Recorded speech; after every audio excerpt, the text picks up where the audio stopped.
Si tú me dices ven, lo dejo todo. No volveré siquiera la mirada para mirar a la mujer amada.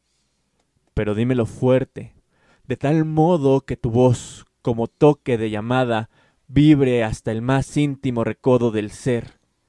Levante el alma de su lodo y hiera el corazón como una espada. Si tú me dices ven, todo lo dejo.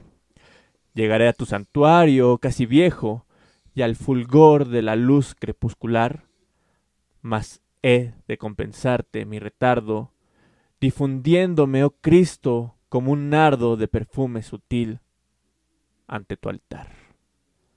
Si tú me dices ven, de Amado Nervo.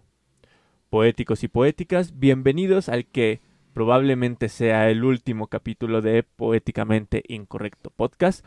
No lo sabemos, quédense al final del programa porque les tengo un anuncio especial. Ya saben que este es el podcast donde hablamos de todos los chismes literarios de los escritores y las escritoras que cambiaron el rumbo de la literatura. Y antes de comenzar, como siempre y en todos los programas, les presento a mi hermano Iván Rodríguez. Querido hermano, ¿cómo estás el día de hoy? Bien, bien, hermano, un poco triste por esa noticia que acabas de dar, pero aquí estoy, como siempre, Así acompañándote. Así es esto. Yo no pude aplicar la vida de escritor y dejar la chamba para dedicarme a la literatura, pero... Si tuviste que aplicar la de hay que comer, entonces Exacto. hay que trabajar. Vamos a ver qué pasa. Ya les dije, el chisme vendrá al final, pero por lo pronto les cuento que el día de hoy les voy a platicar de uno de los escritores más importantes para el modernismo mexicano. Uno de los poetas que nos regaló algunos de los versos más emblemáticos de todos los tiempos, como el verso de Vida nada te debo, o el ya mencionado, si tú me dices ven, lo dejo todo. Estoy hablando del escritor más mamadísimo de todos los tiempos, Mamado Nervo, o mejor conocido como Amado Nervo para los cuates. La pregunta obligada de todos los programas, querido hermano, ¿sabes quién es Amado Nervo? El poeta más citado de Facebook y Twitter, supongo. No lo sé. Mario Benedetti, yo creo que es el poeta más citado de Facebook y Twitter. Pero pues podríamos decir que a lo mejor Nervo le compite. Okay. Al menos yo creo que sí era de los más citados en las cartas de los chavitos de los 80s. De los 70s, ¿no? Tal vez, ajá, sí. Cuando todavía mandabas una cartita y buscabas un poema, probablemente Nervo estaba en el top 10 de los poemas que agarraban los morros prepa secundaria. Ok. De fuera de eso no sabes nada más. No tengo ninguna idea más. Ok, está relativamente corta la biografía de Amado Nervo. Él nació en Tepic. En aquel entonces Tepic pertenecía al estado de Jalisco. Ok. Pero hoy conocemos que Tepic es parte del estado de Nayarit, de hecho es su capital. Uh-huh. Nuestro escritor llegó al mundo el 27 de agosto de 1870, o sea, estamos cerquita de su aniversario. De hecho creo que... No, este podcast no va a salir cuando sea su aniversario, pero estamos cerca de su aniversario. Amado Nervo nació bajo el nombre oficial de Amado Ruiz de Nervo Ordaz. Y fue el propio padre quien en todos lados lo presentaba simplemente como Amado Nervo. Porque Amado Ruiz de Nervo pues era mucho choro y pues la neta no le latía al papá, le daba medio hueva. El papá también se llamaba Amado Nervo, bueno, Amado Ruiz de Nervo. Entonces pues el hijo era Amado Nervo nada más y Junior. párale de contar. Ajá, Junior. Y el nombre fue tan pegador, o sea, tiene un ritmo tan pegajoso que mucha gente pensaba que era un seudónimo. Uh-huh. O sea, todo el mundo pensaba que era el seudónimo Amado Nervo, pero Sí. no, pues era su nombre, ¿no? Digo, omitiendo una raíz de su apellido, pero era el nombre, ¿no? Sí. Amado Nervo. Sus primeros años estudió en Michoacán en el colegio de San Luis Gonzaga, donde se destacó por su inteligencia y cumplimiento. Era aplicadito el niño, ¿no? Matadito. Y ya mayorcito estudió en Zamora, también en Michoacán. Las terribles artes de las ciencias, la filosofía, y se aventó un año en leyes en el seminario del colegio. Pero adivina qué pasó. Abandonó la carrera. Abandonó la carrera como todo buen escritor. Esto lo hizo en el año de 1891.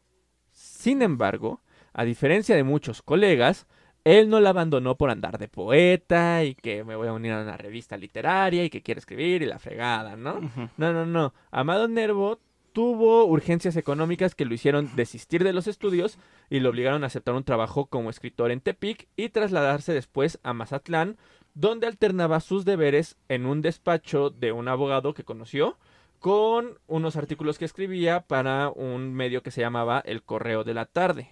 Ok, o sea, le tuvo que chingar. Si tan solo hubiera tenido una beca de un presidente honesto que le da beca a todos los estudiantes para que no abandonen sus estudios. Este no es el espacio carnal, pero sí. Lo siento. Exacto, exacto. Para esto sirven las becas Ajá. de estudios, precisamente. Y tú te preguntarás por qué tuvo que abandonar sus estudios aparte de la precariedad económica, ¿no? Ujú. Digo, si pareciera que le iba bien. Resulta que el problema estaba en que en 1879 murió su padre y desde ese entonces y durante toda la vida de Nervo, pues tuvo dificultades económicas, ¿no? Y les quiero compartir un poema hermoso de el mismo Nervo. El texto se llama Versos autobiográficos. ¿Versos autobiográficos? Allí están mis canciones, allí están mis poemas. Yo, como las naciones venturosas, y a ejemplo de la mujer honrada, no tengo historia. Nunca me ha sucedido nada. Oh, noble amiga ignota, ¿qué pudiera contarte? Allá en mis años mozos, adiviné del arte la armonía y el ritmo, caros al musagueta, y, pudiendo ser rico, preferí ser poeta. Y después, he sufrido como todos y he amado mucho, lo suficiente para ser perdonado. Amado Nervo. Ok.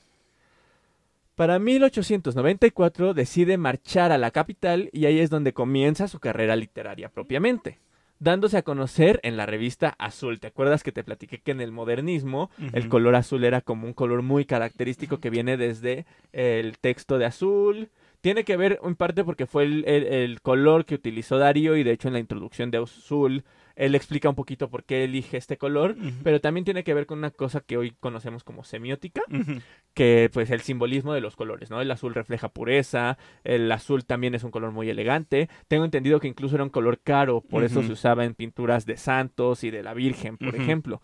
Entonces, por eso el azul, ya ves que pues, los modernistas son muy elegantosos. Ey. La revista era dirigida por Manuel Gutiérrez Nájera, también otro escritor fenomenal de nuestro país. Y bueno, ahí fue donde cultivó una amistad tanto con él como muchos escritores reconocidos de la Ciudad de México, como Luis G. Urbina, Tablada y Dávalos, por decir algunos nombres, ¿no? Y bueno, después se unió al Dream Team del Universal para pasar al Nacional y a El Mundo. Y para 1897, este último medio, es decir, El Mundo, lanzó un suplemento humorístico llamado El Mundo Cómico, y Mamado Nervo asume su dirección. El 2 de enero de 1898, la publicación se separa del Mundo y se sustituye como independiente, además de que cambia su nombre a simplemente El Cómico, ¿no? Ok. A finales de 1895 publica su primera novela, llamada El Bachiller, texto que le da un gran reconocimiento. 3 años más tarde publica sus primeros libros de poemas, Perlas Negras y Místicas, formado por algunas poesías y que ya habían aparecido dispersas en distintos periódicos y revistas. Ok, hizo su Recopilación. Ujú. Ujú. Ahora, hablar de Nervo es hablar de la poesía mística. ¿Sabes qué es la poesía mística, querido hermano? No tengo ni idea, mi hermano. Ok. El poema que ya lo leí, a ver, el de si tú lo dejas, si tú me dices ven, lo dejo todo, Ujú. te pregunto, ¿a quién crees que va dirigido? O sea, a un interés romántico, ¿no? No. Y yo también, cuando la primera vez que lo leí, me confundí. Ajá. Chécate el final del poema. Si tú me dices ven, lo dejo todo. Llegaré a tu santuario casi viejo y al fulgor de la luz crepuscular, mas he de compensarte mi retardo, difundiéndome, oh Cristo, como un nardo de perfume sutil ante tu altar. Ok. Le está hablando Jesus Christ. a Jesus Christ. Baby Ok, Jesus. Te explico y les explico a todos los que estén escuchando esto para que quienes no lo sepan, qué es la poesía mística.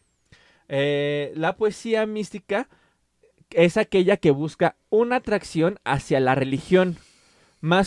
La más común es hacia la espiritualidad católica cristiana, pero también existe ya poesía mística relacionada con otras religiones como el budismo. Ujú. Son textos que escribían casi románticos, parecieran incluso casi románticos, a las deidades, ¿no? Buscando una conectividad espiritual y amorosa con el Dios que se alaba. Te digo, habitualmente es con Jesucristo. Ujú. De hecho, por ejemplo, hay una poeta que es de la época barroca más o menos, está entre el barroco y la medieval Ujú. de España, que es esta Santa Teresa de Jesús, Ujú. que cuando la estudiamos en la universidad decíamos que incluso hasta parecía poesía erótica, de lo fuerte que era, ¿no? Entonces imagínate una poesía erótica dirigida hacia Jesucristo. Jesus. Hay también una escultura muy famosa que si pueden ahorita búsquenla, si no mal recuerdo, se llama El éxtasis de Santa Teresa. Ah, sí, sí la he visto. ¿Sí la has visto? Ajá. Que precisamente es como, no sé, es como algo, o sea, es erótico, pero religioso al mismo Ajá. tiempo.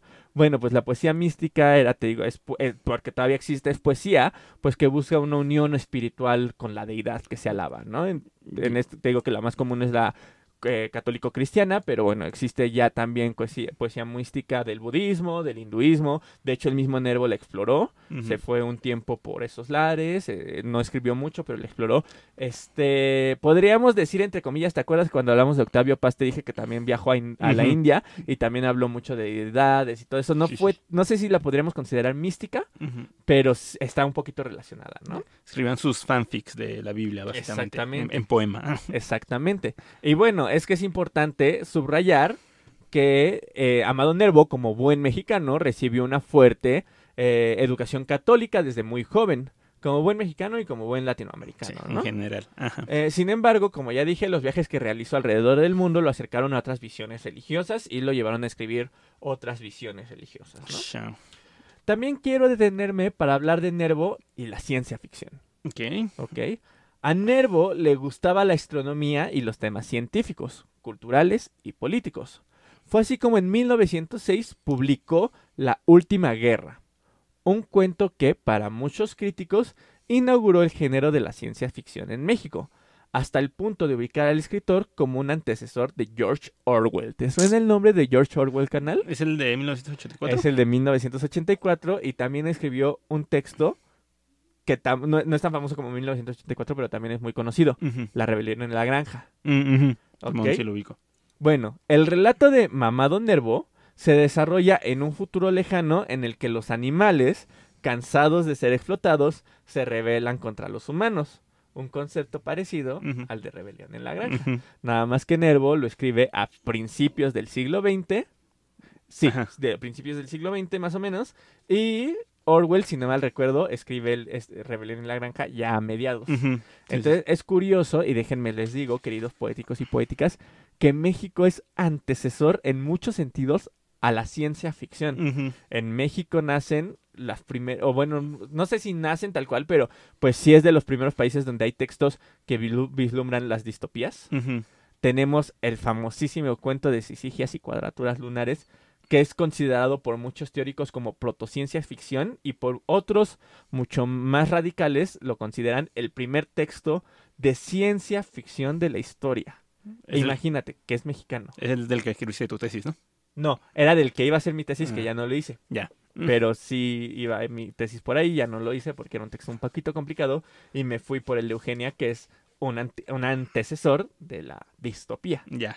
Entonces es curioso porque incluso los teóricos que revisé, Ujú. la ciencia ficción, dicen que la ciencia ficción mexicana no es tan fuerte porque tú sabrás mejor que yo cómo está la ciencia en México, Que ¿no? no es muy fuerte la ciencia. No es muy apoyada, no muchos la estudian. Y es que no solo en México, o sea, en sí España, durante todo el siglo, bueno, del siglo XVI, de que empezó las conquistas, Ujú. se empezó a quedar atrás científicamente. Entonces, todas sus colonias también se empezaron a quedar atrás Ujú. científicamente. Entonces, la ciencia en España y en todas sus colonias y después de la independencia también en toda Latinoamérica, como que se quedó atrasada.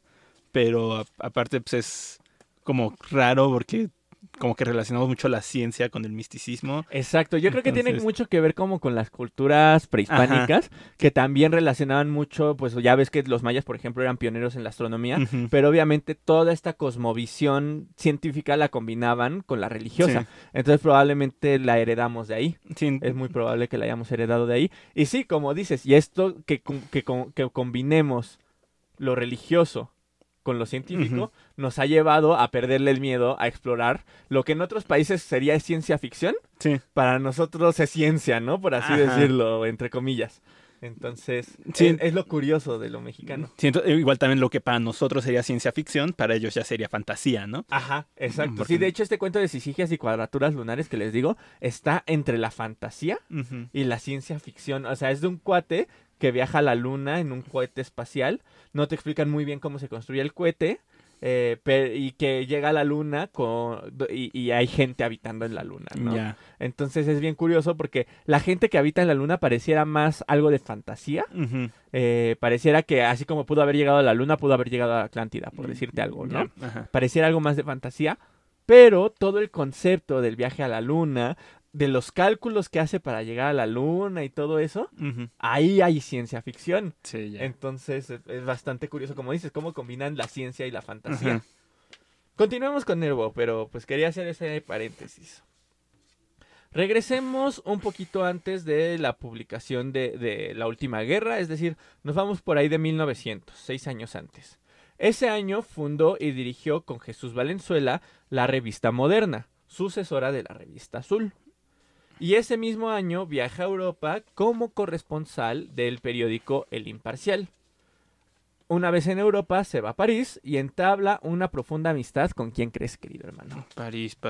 Hablamos de la semana pasada. Ay, ¿de quién hablamos? La semana pasada hablamos del modernismo, ¿no? No. No, después del modernismo hablamos del estandarte del modernismo. Se fue su nombre, güey. Rubén Darío. Sí. Bueno, entabla una amistad con Rubén Darío. Y de hecho hasta se hacen roomies allá en París. Acho. Pero, bueno, entablan una profunda amistad, pero hay un detallito. Nervo era como un poquito tranquilón, no le gustaba meterse en broncas. De hecho, si se dan cuenta, no ha hablado como mucho de su vida personal. ¿Y te recuerdas qué enfermedad tenía nuestro querido Rubén Darío? ¿Sífilis, no? No. No, no. No, ¿qué tenías? Uy, carnal, la universidad te secó el cerebro, Sí. ¿eh? Era alcohólico. Ah, sí, cierto. Y entonces a Amado Nervo, pues como que no le latía tanto que estar de cuidaborrachos, ¿no? Sí. No le latía andar de cuidaborrachos, entonces pues... No se la pasó chido ahí. Pues, o sea, sí eran cuates, pero Nervo sí pintaba su línea muy gruesa Ujú. con Darío. También en París conoce al gran amor de su vida, la que años más tarde será la inspiración de su poema La amada inmóvil. El nombre de esta mujer era Ana Cecilia Luisa Dailies. Un amor que duró 10 años y que solo la muerte de ella, que sucedió en 1912, pudo romper. Les leo un fragmento del poema La amada inmóvil. Dios mío, yo te ofrezco mi dolor. Es todo lo que puedo ya ofrecerte. Tú me diste un amor, un solo amor, un gran amor. Me lo robó la muerte. Y no me queda más que mi dolor. Acéptalo, Señor. Es todo lo que puedo ya ofrecerte. Quizás. Sí, muy sad, muy sad. Y si te das cuenta, se mantiene todo el tema religioso. Sí. Pasa un buen tiempo en Europa donde realiza bueno, antes de continuar les recomiendo, no lo escribí aquí, pero les recomiendo que busquen La Misa Negra, si no mal recuerdo es de Amado Nervo y está muy erotic, Ujú. con lesbianismo Ok. y con Jesus religión. Christ. Entonces imagínate cómo está eso. La Misa Negra, búsquenlo. Nice. Pasa un buen tiempo en Europa donde realiza su mayor producción literaria. Regresa a México como un poeta consagrado, ¿no? Pues ya era el escritor. Ya sabes que aquí somos medio malinchistas, entonces si brillas afuera, ya brillaste adentro. Sí, ya estuve en París, ya. Entonces, y era cuate de Rubén Darío, ¿no? ¿Qué más quieres? Atendiendo fugazmente puestos docentes y burocráticos, como por ejemplo ganó una plaza de profesor de lengua castellana en la Escuela Nacional Preparatoria. Ok. Que en ese entonces, no sé si ahorita, pero en ese entonces tener ese puesto era nivel equivalente al de ser bachiller superior en otros países, ¿no? O sea, era como respetado ser el profesor de español en la Escuela Nacional Preparatoria, En ¿no? la Escuela Nacional. Ajá, era la Escuela Nacional Preparatoria y eras el profesor, por eso también la Escuela Nacional Preparatoria pues dio a tantos escritores, ¿no? Porque pues te estaba dando clases el cabrón. Ujú. Y pues obviamente pues salías como cabrón y igual y hasta te hacías cuate del cabrón, ¿no? Sí, o sea, te estaba dando clases armado nervo, ¿no? Como no ibas a salir Exactamente. siendo un cabrón de ahí. Exactamente, que pues bueno, yo diría que todavía en la universidad, al menos en la UNAM, todavía hay figuras importantes. Digo, yo le mando un saludo al queridísimo Miguel Ángel Lacalleja, a Roberto Acuña, por ejemplo, un gran poeta, a Johanna Oliva, a Julián Saldierna, en fin, Sí, o sea, grandes figuras de la universidad. yo tomé clases con Miguel Alcubierre, güey, Ah, Miguel, ese es de con- ciencias, para ajá. quienes no sepan. Ajá. con Alcubierre en ciencias, se me olvidó el nombre de mi profe de cuántica. Que De también la Peña. Ah, de la Peña, que también es ajá. de los fundadores de matemáticas, digo, de ciencias aquí en México, güey. No, ya no me tocó, pero con compañeros de Alberto Barajas, bueno, Mm, son fundadores de matemáticas. sí. Ahí en Filosofía y Letras está Eduardo Casar, que Ujú. también es un escritor muy reconocido, en fin. Bueno, Oscar de la Borbolla, como se me puede olvidar que me dio clases Oscar de la Borbolla, por Mm. Dios, entonces... Bueno, nada más por decir unos nombres, probablemente se me están yendo un Sí, par por sí, a ahí. mí también. Mi asesora de tesis, Verónica Hernández Landa, que aparte pues, ha participado en programas creo que es de Canal 22, no me acuerdo bien, Ujú. que es una gran investigadora, entonces probablemente se me estén yendo nombres por ahí, pero pues, nomás para que se den un Ajá, quemón, sí, ¿no? todavía en las universidades de México tenemos buenos nombres, Así respetables ahí, dando Así clases. es. Pasa un buen tiempo en oro. No, eso ya lo expliqué. Para 1905 fue nombrado segundo secretario de la de la Legación Mexicana en Madrid. Y una vez superados los exámenes para ingresar en el cuerpo diplomático. Ok, perdón. Vuelvo a leer esto. En 1905 fue nombrado segundo secretario de la Legación Mexicana en Madrid una vez superados los exámenes para ingresar en el cuerpo diplomático. Ok. O sea, necesitabas hacer exámenes Ujú. para entrar al cuerpo diplomático y una vez aprobado, pues ya lo mandaron para allá, ¿no? Ey, que no estaría de más que también lo hicieran ahorita, ¿verdad? Así es. Este cargo lo desempeñó hasta 1914, en que, debido a la Revolución Mexicana, fueron destituidos todos los diplomáticos de México acreditados en el extranjero.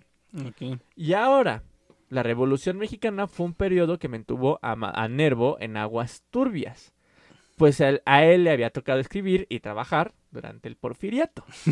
Y como hemos visto con otros escritores, tener el símbolo de Porfirio Díaz en tu currículum, pues no era muy bien visto, ¿verdad? Ochín. Hay unos que se tuvieron que exiliar, como ya lo vimos con Gamboa. Ujú, Hay otros que les fue mal, como esta Laura, ujú. como Laura Méndez. Hay otros que quisieron enterrar en la historia, como Juan de Dios Pesa. Acuña fue de los que sobrevivió al Porfiriato. Ujú. Y bueno, Amado Nervo afortunadamente también fue de los que sobrevivió al Porfiriato. Pues en 1918 Nervo volvió a ejercer la diplomacia como ministro plenipotenciario en Argentina y en Uruguay. Poco después, justo en la noche del 23 de mayo de 1919, nuestro mamadísimo Nervo comienza a sufrir diversos dolores que poco a poco amedrentan su salud. A la mañana siguiente, es decir, el 24 de mayo de 1919, a los 48 años y lejos de su país natal, nuestro escritor fallece. Ahora chécate esto. Pasaron 6 meses para que el cuerpo sin vida del poeta fuera trasladado por mar a México. Y se dice que conforme avanzaba, el buque que salió de Uruguay empezó a ser escoltado por diversos buques de países latinoamericanos como un homenaje al escritor fallecido. ¿Cómo ves? O sea, salió el Fancy. barquito de Ajá. Uruguay y un montón de barcos chileno, colombiano, español, haciéndole guardia, güey. Ajá, como guardia de honor, ¿no? Exactamente. O sea, imagínate nomás la imagen. Al llegar a la capital, nuestro mamadísimo Nervo fue enterrado en la Rotonda de los Hombres Ilustres, donde sigue descansando hasta el día de hoy. Está en la Ciudad de México por si Ujú. quieren irse a un rol. No hagan fiestas ahí, por favor. ¿Cómo? No hagan fiestas ahí, por favor. Sí. El último libro que pudo ver publicado se lee a la luz el mismo año de su fallecimiento. El texto fue El estanque de los lotos, que se publicó precisamente en 1919. Y después aún aparecieron 2 conjuntos de poemas que resumen la vida del escritor. La Amada Inmóvil, que se publica en 1920, y que es el homenaje al amor y recuerdo de Ana Dailies, y El arquero divino, escrito entre 1915 y 1918, pero que no se publica hasta 1922, y que es un canto a la religión y el amor. Aquí. Y hablando de la muerte, tanto de Amado Nervo como de este podcast, pues quiero leerles un poema, uno de los más famosos, uno de mis favoritos, de Amado Nervo. Muy cerca de mi ocaso, yo te bendigo, vida, porque nunca me diste ni esperanza fallida, ni trabajos injustos, ni pena inmerecida. Porque veo al final de mi rudo camino que yo fui el arquitecto de mi propio destino. Que si extraje las mieles o la hiel de las cosas, fue porque en ellas puse hiel o mieles sabrosas. Cuando planté rosales, coseché siempre rosas. Cierto, a mis lozanías va a seguir el invierno, mas tú no me dijiste que mayo fuese eterno. Hallé, sin duda, largas las noches de mis penas. Mas no me prometiste tan solo noches buenas, y en cambio tuve algunas santamente serenas. Amé, fui amado, el sol acarició mi faz. Vida, nada me debes. Vida, estamos en paz. Esa fue, querido Amado, la biografía de Amado Nervo. ¿Qué te pareció? Cool. Cortita. Cortita y No, bonita, ¿no? Ajá, no mucho chismecito, sino una vida tranquila. Muy sad que murió joven, 48. Sí. ¿De qué murió? ¿Quién sabe? No, sí estaba en mi fuente, pero creo que no lo apunté. Sí, no. No lo apunté, creo. Fue creo que un problema estomacal o algo así, no estoy seguro. No quiero mentirles, pero no me acuerdo bien de qué falleció, pero sí lo decían mis fuentes. Una disculpa. Sí, porque estaba joven, 48 años. O sea... Sí. Lo que sí no encontré que nadie dijera es si había como un antecedente del por qué murió tan joven, ¿no? Porque, por ejemplo, ya ves el caso de Darío, que era borrachito. Ajá, sí. El caso de quién más murió joven. Juan de Dios se había suicidado, ¿no? No, él también murió viejo. Ajá. El que se suicidó fue el que hablamos hace unos 15 días más o menos. Javier Villaurrutia, ¿te acuerdas? Sí. Que él también murió joven y también fue porque... Bueno, ese fue como, quién sabe si se suicidó o no. Y también, por ejemplo, el caso de Jorge Cuesta, que hablamos los dos al mismo tiempo, que él sí fue el que se mutiló todo, ¿no? Entonces, sí, te digo, no hay antecedente de por qué murió tan joven nuestro mamadísimo Nervo. Nuestro amadísimo Nervo. Pero pues está padre, ¿no? O Sí. sea, tranquilo, pero su poesía es muy hermosa. Y aparte nos lo habían pedido. También por eso lo quise traer, nos lo habían pedido. Entonces, y hablando de peticiones, ¿qué va a pasar con Poéticamente Incorrecto Podcast? Porque hay poetas que nos han pedido.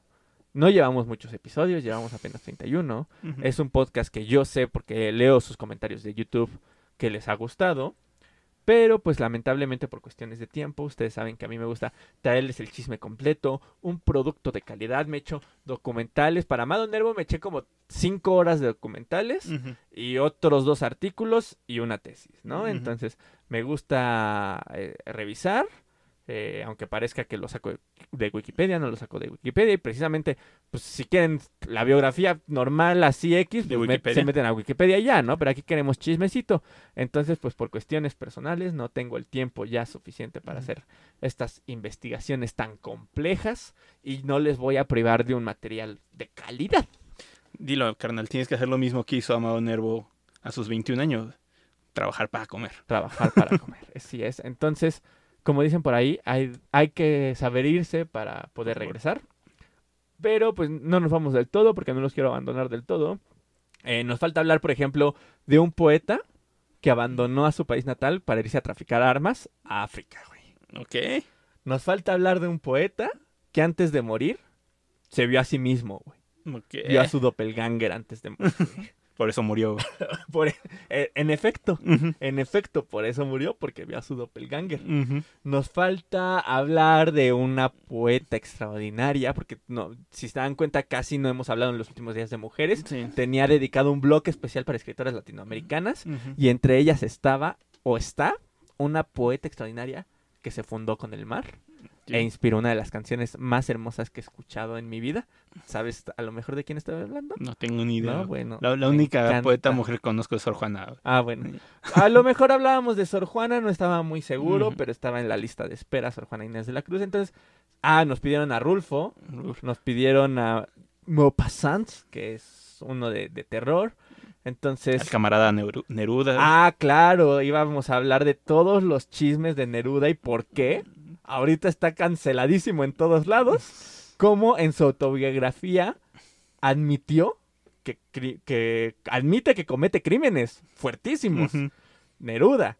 Entonces, pero la biografía de Neruda es Sí, un sí te bonche creo. así, o sea, son como 800 páginas de biografía. Ujú. Entonces, como requiere esfuerzos, voy a intentar que este podcast no muera, pero probablemente sea mensual. Ujú. Un capítulo al mes, bien estudiado, pero un capítulo al mes, para poder traerles ciertos poetas y a lo mejor cuando cumpla una cuota, tengo ahí una lista de los poetas de los que les quiero hablar. Ujú.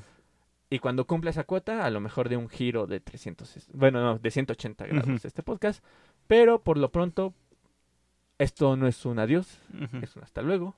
Muchas gracias, hermano, por haberme acompañado. Es un gusto, mi hermano, y aquí te acompañaré siempre que lo requieras. Así será, porque pues esto no se acaba, pero pues les pido que si les gusta el proyecto, nos sigan en las redes. Yo creo que pues les avisaré en historias de Instagram cada que suba un nuevo capítulo para que no se lo pierdan. De todos modos, síganos en Spotify o en las plataformas de audio donde nos escuchen para que les notifique la plataforma cuando saquemos. Y si ya se suscribieron a YouTube, hay una campanita porque pues YouTube es súper chido, entonces pues no solo te tienes que suscribir, también tienes que ponerle a la triste campanita para enterarte que sacamos cosas, ¿no? Entonces también síganos en YouTube y pónganle la campanita. Y pues déjenme en los comentarios si les gusta el proyecto o si de plano ya le damos santa sepultura, ¿no? Ujú. Entonces eso fue todo de mi parte. Yo soy Alejandro Rodríguez. Yo soy Iván Rodríguez. Los invitamos porque ese sí va a seguir porque no Ujú. merece tanto investigación como este. Como se podrá dar cuenta si lo ven.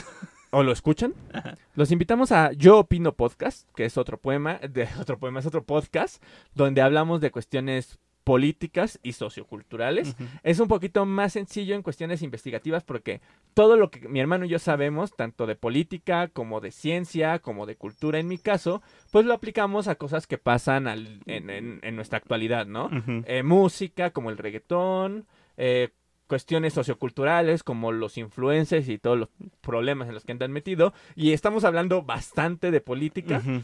por López Obrador, encuesta ciudadana, etcétera, ¿no? Nada más clickbait. Exactamente. Entonces, si les interesan esos temas, si nos quieren seguir escuchando, esos probablemente sigan semanales, se publican los jueves. Entonces los invitamos a Yo Opino Podcast. Y ahora sí, esto es todo de mi parte. Yo soy Alejandro Rodríguez. Yo soy Iván Rodríguez. Esto es Poéticamente Incorrecto y nos vemos en la próxima. Hasta la próxima.